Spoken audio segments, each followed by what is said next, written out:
တိုင်းလူတိုင်းဟာကိုမဆုံးမသေးသမျှ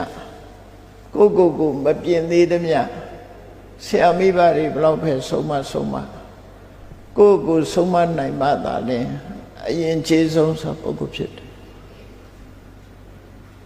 ကိုတမိုးထားလေးစားတဲ့ပုဂ္ဂိုလ်တိုင်းဟာအကောင်းဆုံးဖြစ်အောင်ကိုယ်တိုင်ကြိုးစားကြရတာဖြစ်တယ်ဆရာမိဘဆုံးမလို့လိုက်နိုင်ရင်လည်းကောင်းကျိုးချမ်းသာရတယ်သို့တော့ဆရာမိဘရဲ့ဆုံးမကိုနာယူပြီးတဲ့အခါမိမိကိုယ်တိုင်ကဒီမရင်ကြီးတဲ့လမ်းကြောင်းတိုင်းလိုက်ပြီးကိုယ်တိုင်ကိုပြုပြနိုင်မှသာလေ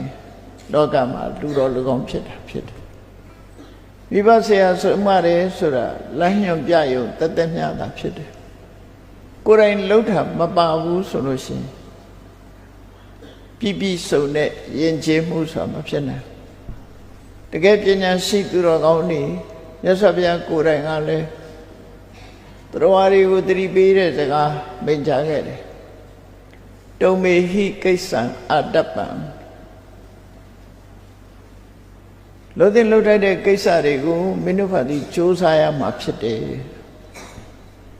ငါကတော့လမ်းညွှန်ပြတ်ဆုံးမတဲ့ပုဂ္ဂိုလ်ပဲဖြစ်တယ်ဆိုစကားဟာအလုံးကိုမှန်ကန်တာဖြစ်တယ်ဆုံးမတဲ့အတိုင်းလိုက်နာသူမလိုက်နာသူဆိုတာနှစ်မျိုးရှိတယ်လိုက်နာတဲ့ပုဂ္ဂိုလ်တွေကကောင်းကျိုးချမ်းသာရပြီးမလိုက်နာတဲ့ပုဂ္ဂိုလ်ကကောင်းကျိုးချမ်းသာမရနိုင်ဘူးအဲ့ဒီအဓိပ္ပာယ်ကဘာလဲလို့ဆိုလို့ရှိရင်လူတွေဟာကိုမဆုံးမနိုင်သေးသမျှသူများရဲ့အဆုံးအမကိုသာခံယူပြီးကိုမဆုံးမနိုင်သေးသမျှလူလောကမှာအသုံးကျတဲ့ပုဂ္ဂိုလ်ဆိုတာဖြစ်ဖို့ခဲနေတယ်သူတို့ဆိုလို့နော်မြတ်စွာဘုရားကအတ္တာဟိကိရဒုဒ္ဓမောဆိုကိုဆုံးမဖို့ကလွန်ခက်တယ်လို့ပြောတာသူများဆုံးမရတာလွယ်တယ်